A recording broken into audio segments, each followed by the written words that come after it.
Hey guys, welcome back to my channel. Today I wanted to show you a little squat tutorial. I'm just going to run through the basics, show you all the cues you should be looking for every time you do squat. Squats can be a great tool to help you build your legs, build muscle mass, or help with your athletic ability. But you want to make sure you're doing them correctly and safely. So I'm going to show you how to do all that. So let's get into it. Alright guys, so first things first, you want to make sure the barbell and the safety bars are at the correct height. So for the barbell, you want it just to be a couple inches below your shoulders so that you can unrack and re-rack safely without needing to go on your tippy toes to do so.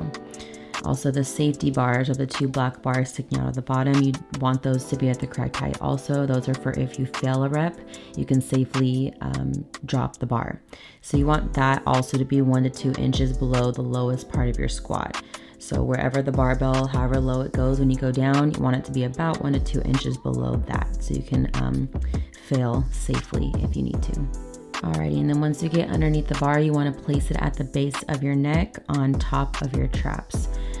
This is a demonstration of high bar squatting, which is probably the most common squat you're used to seeing. The other kind is a low bar squat, and for a low bar squat, the bar is going to be a little bit further down in your back, more on top of your rear delts. But that's a different kind of squat. Right here, we're doing high bars, so base of the neck on top of the traps. And you want to try to get your hands in as close as possible, or whatever is comfortable for you, because the closer in you are, the tighter you are, the easier it is going to be to push through these squats. All right, and then like you saw, you want to get underneath the barbell and then stand straight up. So that way you can get the barbell off the pegs and then take 1 step back, so that way you're still over the safety bars. You don't want to step back 3, 4, 5 steps and not be over the safety bars, because those are what are going to help you if you need help. And then you're going to want to go ahead and get your feet into position. So everyone's squat is going to look a little bit different, but in general, your feet are going to be about shoulder width apart, and you want your toes turned slightly outward. All right, and then before you go down, you want to make sure you're practicing abdominal bracing. So abdominal bracing protects your spine by helping you avoid flexion or extension of the spine. So basically what you want to do is you want to be bracing your core. You want to contract and tighten those core muscles, and you want to take a big deep breath into your stomach to keep it as tight as possible. And you want to hold in that breath all the way down, and you can let it go either when you're all the way back up or almost all the way back up, but you want to hold that big deep breath, keep your core tight throughout the whole movement. And then you're going to want to break at the hips and the knees simultaneously to initiate the squat. Okay, and then when you go down, you want to push your knees out to keep your knees in line with your toes.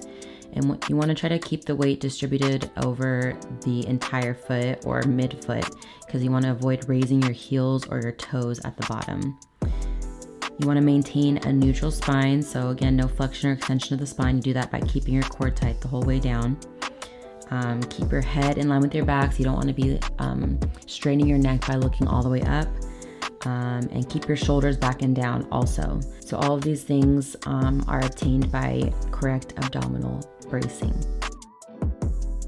And then you want to make sure to reset at the top of each rep. I often see a lot of people, they're trying to just rush through to get done with the set, going up and down really fast. But especially when you have a heavy weight or a weight that you're not used to, you want to make sure to reset at the top of each rep, which means re-bracing, getting another big deep breath in.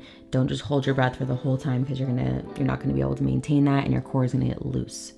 So reset at the top of each rep. Alrighty, and then when you're done, you want to carefully walk the bar back to the squat rack. Make sure you walk just straight into the squat rack and then slowly lower it down. You do not want to miss the pegs especially when you're really tired. That's the last thing you want to do is mess with that. Make sure not to just drop the weight until you know the barbell is safely on the rack. Okay, and if you're having a little trouble with squatting with the barbell, I think a good regression to try is a kettlebell squat. This is a little easier. This is more for beginners, so if you're having trouble, try this one first. It's going to be the same basic squat form. So pushing your knees out, you want your hips parallel or below, chest up, bracing your core, all of that. So same thing, except the weight is below you, so the weight isn't loaded on your back, which makes it a little bit easier to start. And with these, same as with the barbell squat, but you do not want to hyperextend your back at the top. You do want to contract your glutes to get some glute engagement, but you're not shooting your hips forward because that would cause hyperextension in the back. But yeah, make sure to remember all these things, so they are important to squat safe. And I will talk to you guys soon.